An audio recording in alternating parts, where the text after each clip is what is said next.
سوال یہ پوچھا گیا ہے کہ نماز میں خشوع و خضوع کیسے حاصل ہو،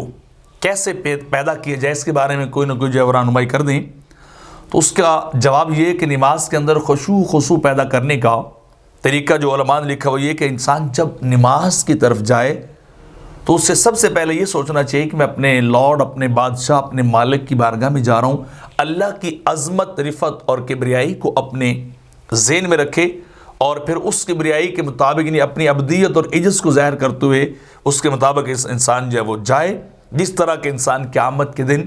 اللہ کے ہاں پیش ہوگا۔ یا آپ یا دنیا میں کسی بڑے آدمی کے پاس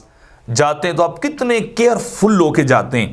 ہر حوالے سے کہ وہاں کوئی ایسی حرکت، کوئی ایسا ایکٹ نہ ہو جائے جس کو وہ برا فیل کرے یا میری جو ہے وہ میری اپنی انسلٹ ہو جائے یا اس کی انسلٹ ہو جائے۔ تو دنیا کے بڑے آدمی یا بادشاہ تو کچھ بھی نہیں، ہم تو بادشاہ جو ساری کائنات کا بادشاہ، جب اس کی بارگاہ میں جا رہے ہیں تو پھر ادب اداب ملوز خاطر اسی کی ذات کے مطابق انسان کو جو ہے وہ رکھنا چاہیے۔ اور پھر نماز کے درمیان انسان ہر رکن کو، ہر فرض کو اطمینان کے ساتھ، مکمل توجہ کے ساتھ جو ہے وہ ادا کرے۔ جو کلمات پڑھے جا رہے ہیں ان کی طرف غور کرے، اگر ترجمہ آتا ہے کہ جو ہے وہ کیا کہا جا رہا ہے اور کیا جو ہے وہ اللہ تعالیٰ جو ہے کی بارگاہ سے میں مناجات جو ہے وہ کر رہا ہوں، یعنی اس طرح کی باتیں جو ہے وہ کرے۔ اور پھر یہ بھی ہے کہ انسان ہر نماز کو اپنی زندگی کی آخری نماز سمجھ کر ادا کرے کہ شاید مجھے دوبارہ وقت ملے نہ ملے، میں تسلی سے اپنے رب کی بارگاہ میں جی بھر کے سجدہ جو ہے وہ کر لوں۔ تو جب انسان اس طرح کی جو ہے وہ کیفیت کے اندر آئے گا تو وہ ضروری طور پر جو ہے وہ پھر ان وساوس یعنی بارے خیالات سے، وسوسوں سے وہ انسان بچے گا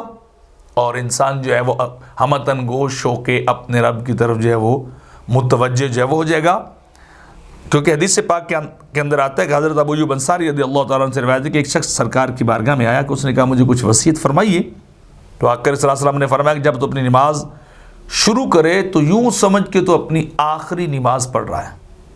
آخری نماز ہے، پوری توجہ کے ساتھ اس نماز کو پڑھ اور نہ ہی کوئی کلام وغیرہ کرے کسی طرح کی، اور نہ ہی لوگوں کی جانب جو ہے وہ انسان توجہ جو ہے وہ کرے۔ تو یعنی اگر ایسا انسان کرتا ہے تو اس کی نماز مکمل اطمینان اور خشوع و خضوع والی ہو جائے گی۔ اس طرح حضرت عثمان رضی اللہ تعالیٰ عنہ سے بھی روایت ہے کہ سرکار نے فرمایا جب کوئی بندہ فرض نماز پڑھنے کے لیے آتا ہے، وہ اچھے طریقے سے وضو کرتا ہے، خشوع و خضوع رکوع کرتا ہے، تو جو کچھ بھی اس کے اس گناہ جو ہے وہ پہلے ہوتے ہیں الا کانت کفارۃ لما قبل من الذنوب ما لم یاتی کبیرہ، یعنی اگر وہ کبیرہ گناہ نہ کرے تو یہ خشوع و خضوع والی نماز جو ہے اس کے پچھلے گناہوں کا کفارہ ہو جاتی ہے۔ یعنی اپنی طرف سے اطمینان کے ساتھ کرے، رکوع، سجود، قیام یا قرات اور پورے تسلی کے ساتھ کرے، اور توجہ بار بار اگر دائیں بائیں جاتی بھی ہے غیر اختیاری طور پر تو ان کے اوپر بندے کو کسی قسم کی کوئی پکڑ جو ہے نہیں ہے، کیونکہ وہ جو خیالات انسان کی جو ہے وہ غیر ارادی طور پر اس کو آتے ہیں جو اس کے بس میں نہیں ہے، تو اس پہ اللہ کی طرف سے کسی قسم کی یا شریعت کی طرف سے پکڑ نہیں ہے۔ لا یکلف اللہ نفسا الا وسعها، اللہ کسی کو اس کی طاقت سے بڑھ کے کسی چیز کا مکلف جو ہے وہ نہیں کرتا۔ تو لہذا کوشش کیجئے نماز ہمتاً گوش ہو کے دائیں بائیں سے جو وہ کٹ کر کے اللہ کی طرف توجہ کیجئے تو آپ کو خشوع و خضوع حاصل ہوگا۔